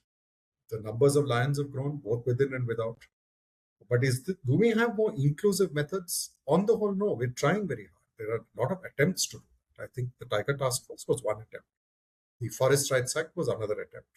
But one of the reasons is there is a longer tradition, and the longer tradition of the Forest Department, particularly, is of being the exclusive custodian of the forest. It's a paradoxical relationship because many of these peoples, for day-to-day employment, not the Maldaris, may rely on the forest. For instance, for labor and for wage goods. They may rely on permits. So their relationship is both one of dependence and one of conflict. But one should have no doubts on who the major player is. Right. And I think that this alienating the people or distancing them comes from taking over that land, that water, the biota in a somewhat exclusive way.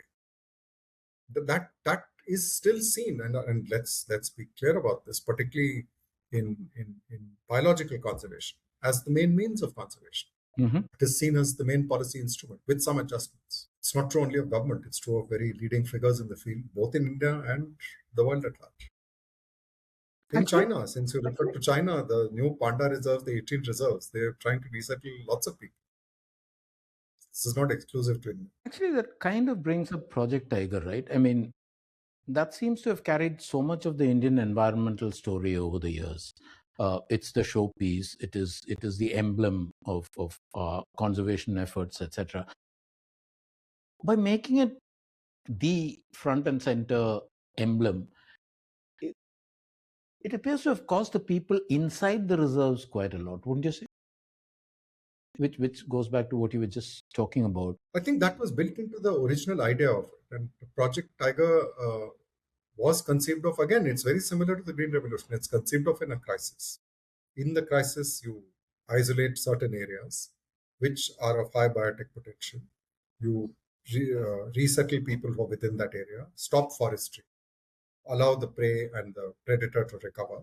They're supposed to spill over to the buffer zone where you have some people present, but then into adjacent forests. Now you're in a very different situation. The number of reserves is more, the number of tigers is more. The uh, demands in many of these reserves for right settlement is very serious. It's difficult to resolve because the dominant system doesn't often do it. It does at times. The hill Karyas are one instance in Simlipat. They have got habitat rights. There are some cases in UP where they have given uh, recognition to the Forest Rights Act. But for every one such instance, you'll find many others where it isn't so.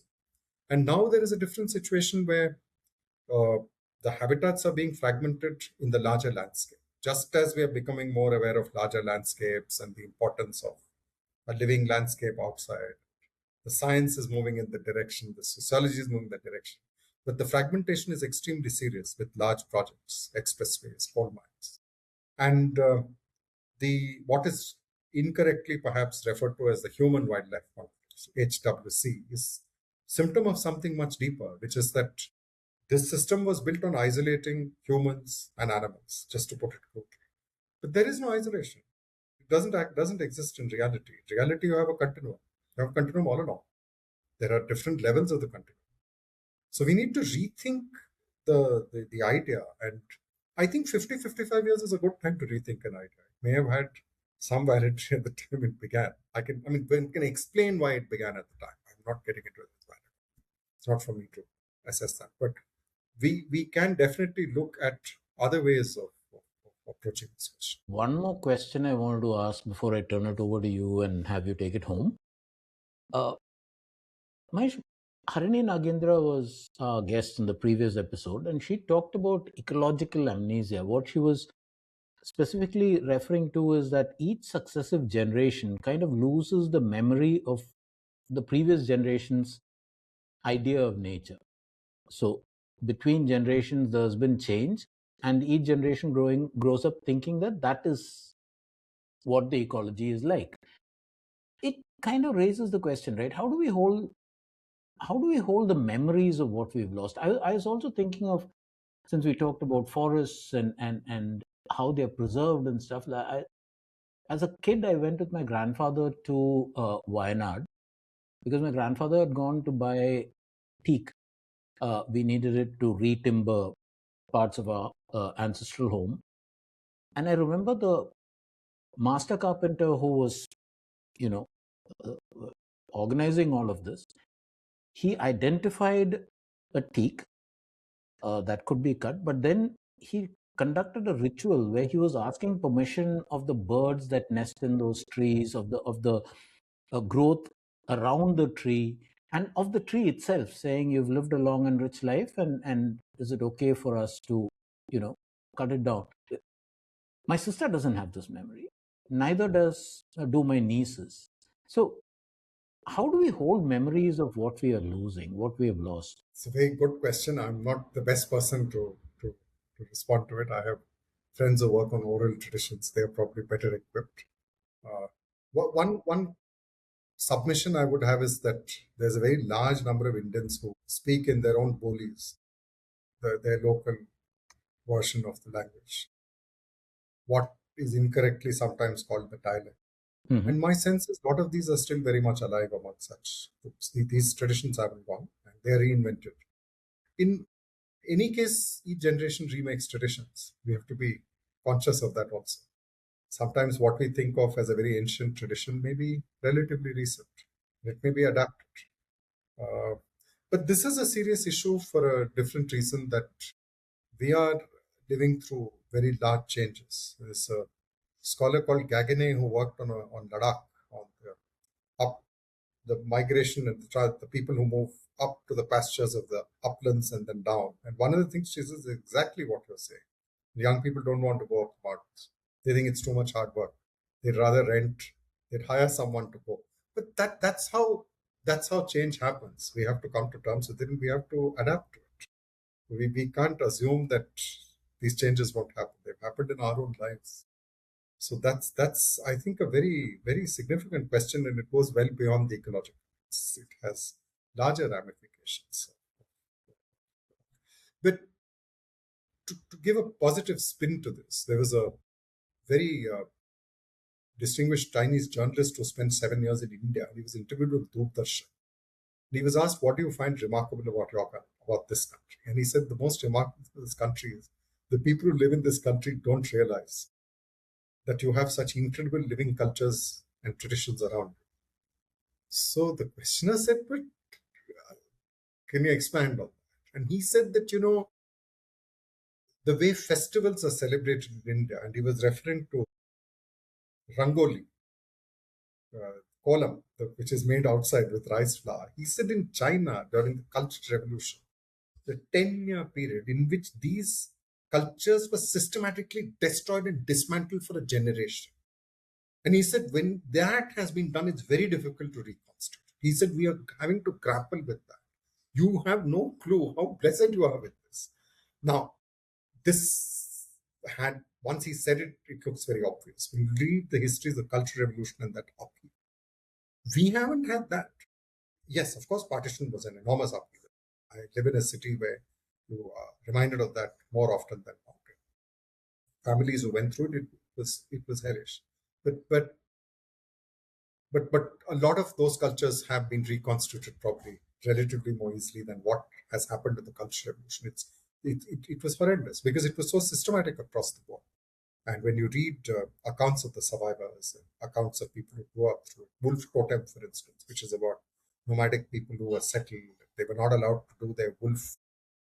I won't call it worship, but they had a certain regard for the wolf, even though it took away their stock. Wolf And Totem. this Wolf Totem, yeah. So, Fabulous book. the thing is, we should be conscious of the fact these are here. And I think that there is a possibility today to work with such cultures.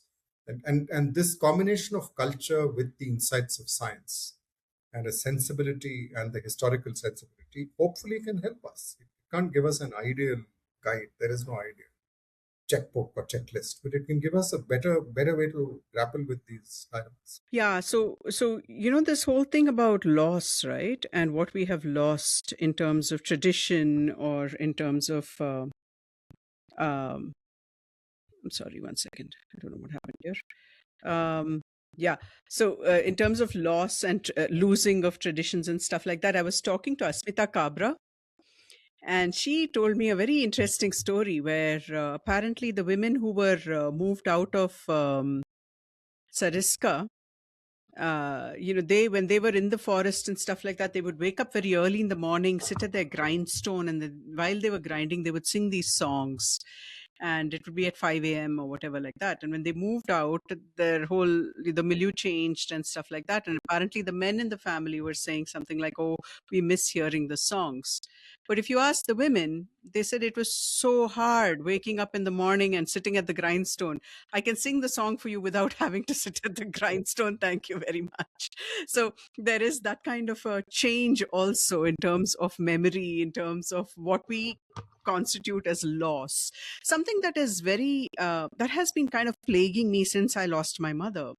The story of the notion of loss, and like for example, the Baiji is gone now in China, right? There is no more of that Yangtze dolphin, river dolphin. The generations that come after us are going to read about the dolphin in a book. For us, the generation that is living through the loss, it is painful. But for the generation that comes after us, what does loss mean for them? Is there grief at losing at something that they never experienced before? Similarly, it can be said about the city and the forest as well, right? A kid that has grown up and only known the city, what does it lose on a very human level, not knowing what the forest or what even just some creatures, or where does that shifting baseline of experience sit with respect to what is important for each subsequent generation? The reality is that we are living through a period, I would categorize China, Southeast Asia, Asia in this. We are living through a period of incredible economic transformation in material terms. The kind of building, road building, tunneling, dam building, construction. It will involve the obliteration of landscapes and waterscapes. But we should be clear, most people celebrate it as the sign of progress. It doesn't matter which ideology you subscribe. It's very important. And the big competition is who can do this faster and better. So while we are debating and discussing all these things, that's the larger issue. Mm-hmm. And we shouldn't.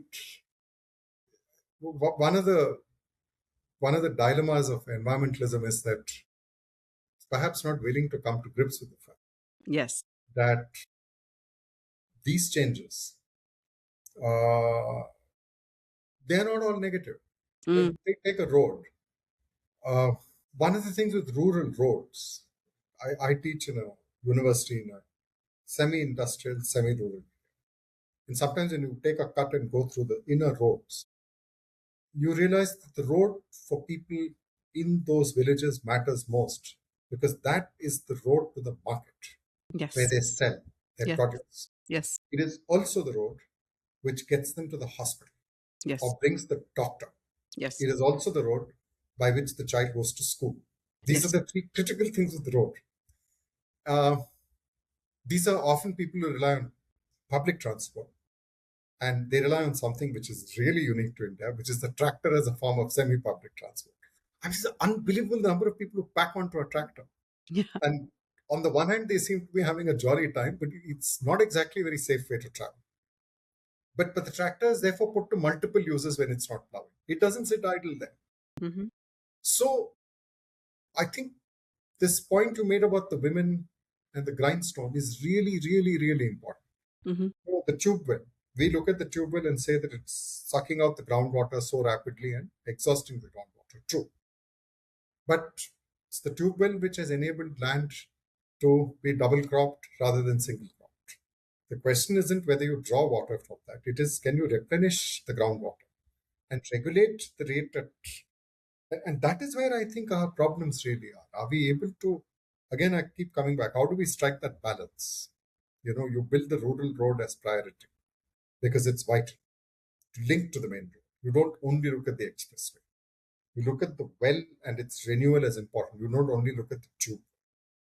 You look at these gigantic trees and keeping them intact, and don't just look at replacing them with some 50 saplings which are going to take 50 or whatever 80 years to grow to that level.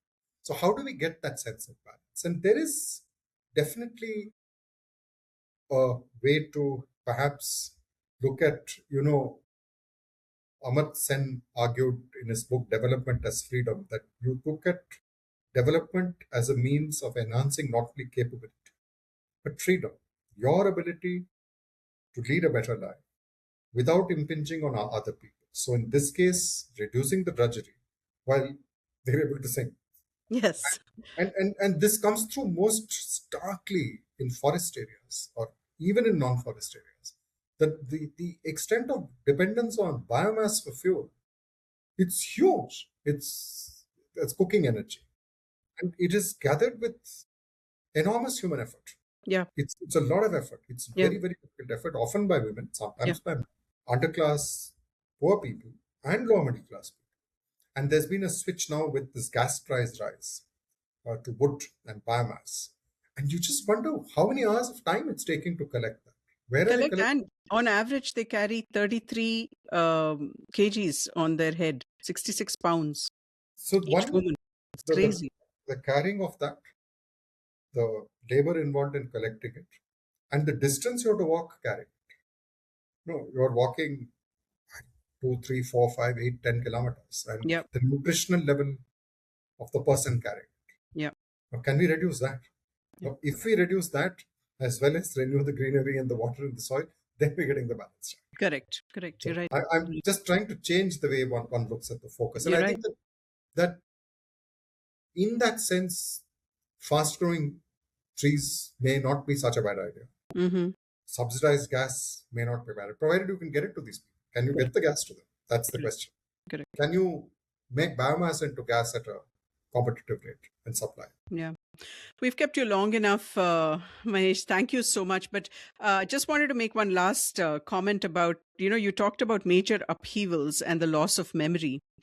And what I'm seeing in my work is almost what is exemplifies what Rob Nixon calls a slow violence, where it's not a major upheaval, but it is tiny movements from traditional livelihoods to maybe the next biggest village or the next city and so on, and a gradual whittling down of memory that is associated with the land.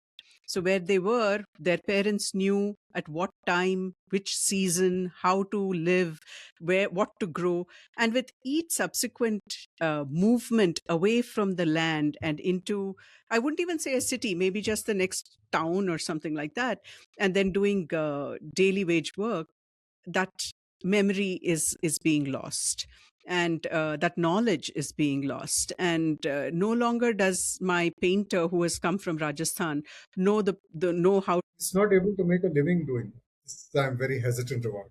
I think that historians are storytellers. We can tell you what happened. So we can help you think. I'm very hesitant about connecting the dots and what could have happened. Maybe.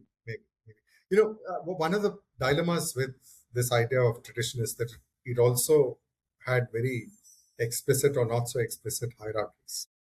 Gender is one. These women would have been collecting this wood or doing all that household labor and probably would continue even if their class status changes. So how are we addressing that, the gender dimension? The other, of course, is the occupational division of labor. My colleague, distinguished colleague, Mukul Sharma has pointed out a lot of environmentalism tends to look at tradition as very positive, but often ignoring that many of what we think of as what may be labeled as tradition involved denial of dignity to a lot of people who had these labor intensive tasks of maintaining the water body, the grove, tending to the animals. So this is a question: how does one look at dignity, livelihood, democracy, and do so in an environmentally wholesome way? And I like one phrase you use, which I will apply now, due humility to myself and my profession, which is scratching the surface. We are scratching the surface. We use accidentally surviving evidence picked very selectively to construct what looks like a coherent story. And having written that, you don't really know whether that isn't firstly the whole story. It's only one part of the story. But I completely agree with you. There are these imperceptible small changes which are very crucial. They get missed out. One shouldn't only look at the big upheaval includes these little things. Absolutely, absolutely. Should connect them. That part is absolutely right. My privilege and pleasure, and I've learned a lot, and I wish I had jotted down all your questions. Really going to be very important in continuing. So thank you, Arti, and thank you, Prem. It's been a privilege and an honor. Pleasure, Mahesh. And I'm sorry I kept vanishing. Like I said, it's raining like hell outside and it's playing. Yeah. Yeah. Yes, we should celebrate. Thank you. Sure. So that was Professor Mahesh Rangarajan. And I think you started this with that young person's question about why we should care about nature when people are dying. And I was reviewing this long conversation that we just had with Mahesh, and it turns out that the entire conversation is an extended answer to that question. Uh, Yeah. and that answer is braided into so many different things, right? That again, it goes back to making connections. Some of us know some of these things, but connecting them is where the real magic happens. And the way Mahesh connected things up, the planted pines and the uprooted olive groves, the water on one side, the, that one group can reach and the other group can't. The songs the women of Sariska sang at 5 a.m, the drudgery that they were glad to leave behind, they all look disparate, but when Mahesh talks through them, it all comes together into a sort of cohesive whole. And if you reduce what he said in course of what, an hour and 45 minutes or so, he's making the point that war is about resources, but so is peace. So either way, it boils down to nature. And also, one of the things is, I mean, the man is like you were telling us during the intro to this episode. The man is a walking bibliography. He seems to have read everything. He seems to recall everything. But He recalls ridiculous details of yeah, books. yeah, Amazing. I think he reads with so much attention, Prem. I think yeah. I have lost that attention. I Go need to ahead. reclaim it. And in this last week of just talking to him quite often, he's in Bangalore actually currently, and that's I hope to meet him soon. Um, it's so inspirational is such a bad word. Anyway, it just makes you want to be better. You know Yeah, what I mean? yeah. And that's the related thing, right? Throughout that conversation, one of the things that struck me was that tone of humility. People who know so much. It's a short step from going from I know so much to I know everything. But Mahesh constantly pushes back against that, his admission that historians are storytellers, they're not prophets. They can tell you how the dots connected up from the past to the present. But at least Mahesh strenuously refuses to make that connection extend into the future. So he's not predictive. He's just saying, okay, this is how we got to where we are, like you said. And maybe that humility and that discipline is what this moment is actually calling for. Less certainty, more attention, what he called respectful contestation, the capacity to listen and to disagree well. And that disagree well is such a key point, right? I mean, we can have differences of opinion. It doesn't mean that we have to hate each other, or it doesn't mean that we don't have to listen to each other. Respectful Also, contestations, yeah, lovely phrase. and contestation can also come from what you're hearing in the moment on the land. Like, for example, Yeah, when we're out, we talk about this so often, Prem, even as we are storytellers too in a different way. But when we are out in field, we have gone there with a preconceived preconceived notion based on what we have read, what we have heard, yeah, and our own romanticizing of of lives lived and landscapes that we are not part of inherently, right? yeah, So we kind of romanticize them, and then you go there, and this is again goes back to what Asmita Kabra told me, where she said that um, the women are happy to sing but not with the grindstone, and mm, that's what you're referring to, the Sariska women. yeah, And I realized then that even as I do my work, I'm constantly reminded that there's no one way, that correct. there is no one feeling or overarching feeling. There is no one people. Each person comes to it from their own circumstance and how they have perceived a certain development. Like how Mahesh talked about the tube well, right? There are tube wells which have given lifelines to people, but then the tube well does what it does, which is terrible, right? So Yeah, um, nothing is clean, neat, tied with a bow. All of these things are messy, and there are different people wanting different yeah, pieces of it in different ways. And I think the only messy thing we can think about is the mass, the big yeah. massive destructions, the upheavals, and those kinds of things, which leaves nobody, even in the process of it, not in a happy place. um but Actually, yeah, so yeah, no, I mean, that also raises the point, right? We were talking about the field trips that we've been on, and I was thinking of the last one we went on, Hinterlands of West Bengal.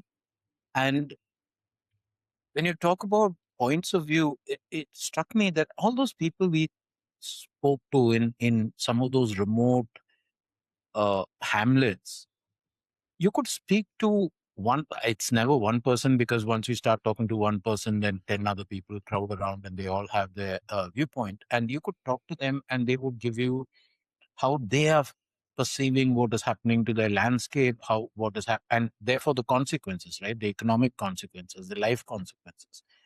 And then you walk maybe 100 meters away and there's another home and somebody is looking at you curiously. So you stop, you talk to them, and they give you an entirely different point of view. And what struck me was both points of view are valid. yeah. It's like you said, it's based on the lives we've led, our lived experiences, and how we interact with what is happening around us.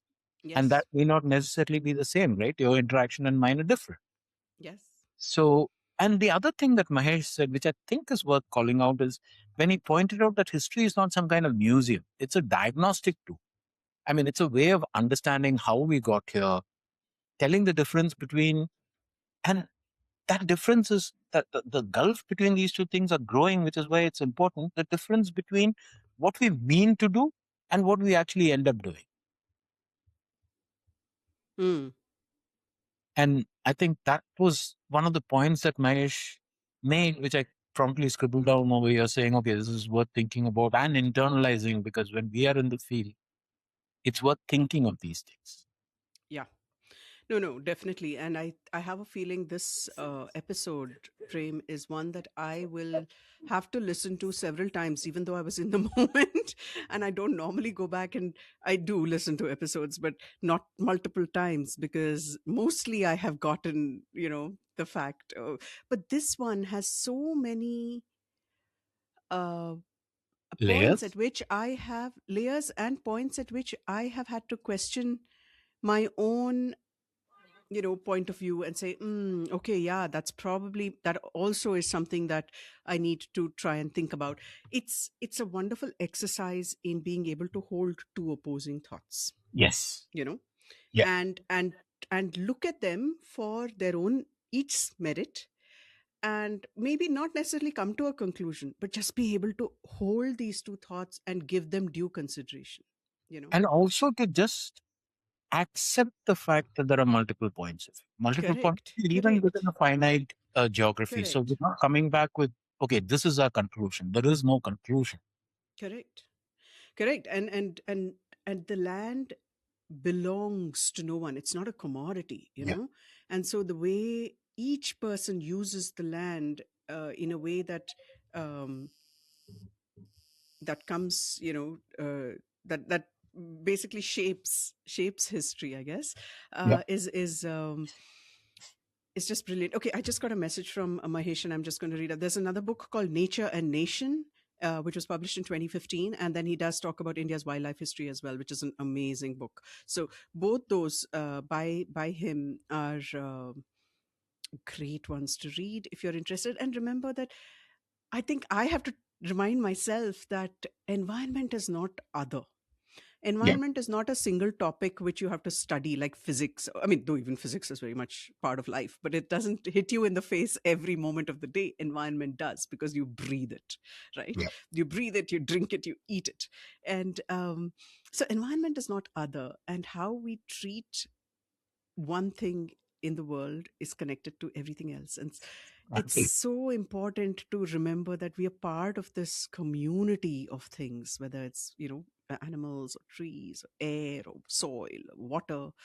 We are part of this. It's not, they're not here at the service for us. uh, it's not everything for us. It's not so Yeah. anthropocentric as we would like it to be, I guess. So I just enjoyed this episode, listening to it as much as, you know, creating it, Prem. And I think as with all of our guests, we need to have We need to have Mahesh that. back. And I think taken together with Harani's previous episode, Hmm.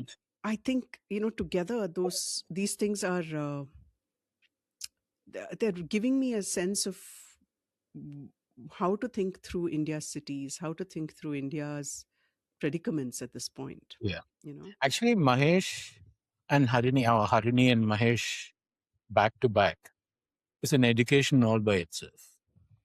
Uh, Totally, totally. because there is an interplay, there is a sort of, one is picking up from the other without knowing Yeah. they're actually doing it.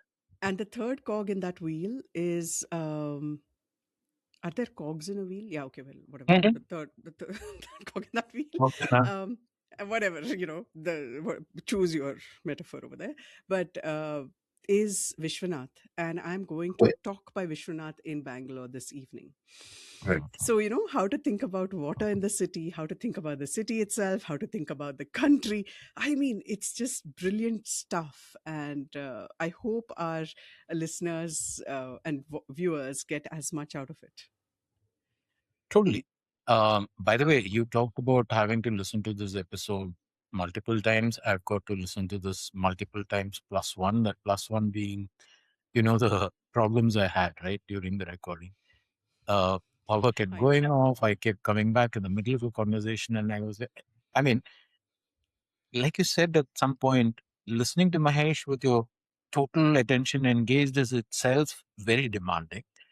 When you're trying to pick up threads of conversations halfway through, I was Oh, like terrible. completely blown. Yeah. You know, So, you would have been the points I think which you missed was when we went into China, hmm, and you would have been a fantastic person to interlocute, you know, at that point, because there's just such. I feel that there are so many lessons to be learned from that country, yeah, and both cautionary as instructional. And we would have I would have loved to have you at that time. Every time you dropped off, I was cringing. I was like, should I wait? But then, you know, Mahesh talks in a flow, yeah. and you don't want to stop that Not flow. once. So I didn't stop it. But yeah, you will have to listen to that whole thing because it was fantastic. And if you have questions, I think maybe what we can do is have him back for like a 15-minute with Mahesh kind of thing, and let's just, Yeah, you know, continue these conversations.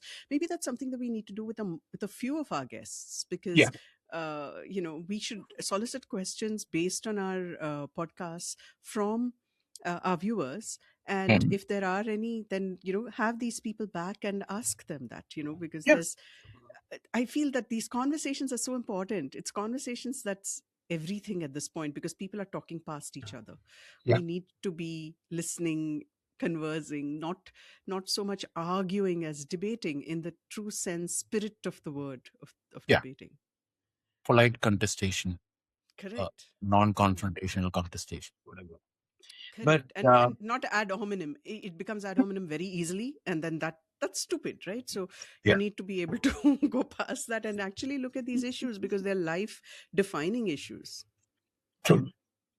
So, folks, that was Professor Mahesh Rangarajan. As always, we would love to hear from you in comments about what you thought. And like Arti just pointed out, do you have questions that maybe you think could have been asked, or maybe the answers were less than what you expected? Whatever, just write to us, and we'll get back to Mahesh and see if we can, do a kind of Q&A with him at some point soon.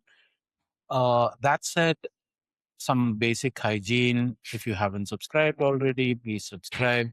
If you like this episode, hit the like button, because it's not so much that we want to see how many people are liking our episodes. It is that for some weird reason, YouTube's algorithm works that way. The more likes, the more it surfaces it for other people, and maybe people who should hear this will get a chance to hear it. And like I said the last time, I'm so happy that this season, and that's something that Arti and I both worried about when we decided to break and then resume after 3 months, whether we would still get the same traction. We're getting the same traction plus. The episodes are doing even better. So, okay, the audience is growing. Please help it grow. If you like something about this episode, send it to at least one other person. That way, people who are not aware of this become aware of it. Write to us, subscribe, hit the like icon, all of those things. Yeah. The basic hygiene things. So thank you for your time. Thank you for your attention. And we will be back in a fortnight. Yes, we will. And if you're like me, when you're listening to a podcast and you're hearing people talk, you're like, "Oh my God, ask them that." But why didn't you press them on this? Or Yeah. that doesn't make sense. If there are any of those moments in this episode or any of our episodes, jot it down, because that's the thing we can do to bring back Yeah. the guest, and then ask them that, right? That way the whole thing continues, and it's collaborative. It's not like one way. So thank you, guys. Share this episode if you liked it, and write into us. We read everything. So please write into us. And we also reply. Prem is an excellent guy. He immediately replies. He clears out his inbox at the end of the day. It's down to zero. Unlike me, I have some 3,000 unread messages. So Prem is the guy who will respond. Anyways, thank you everybody for tuning in again to this episode of From the Margin Lands, and we'll see you in 2 weeks. Take care. Bye. Bye bye.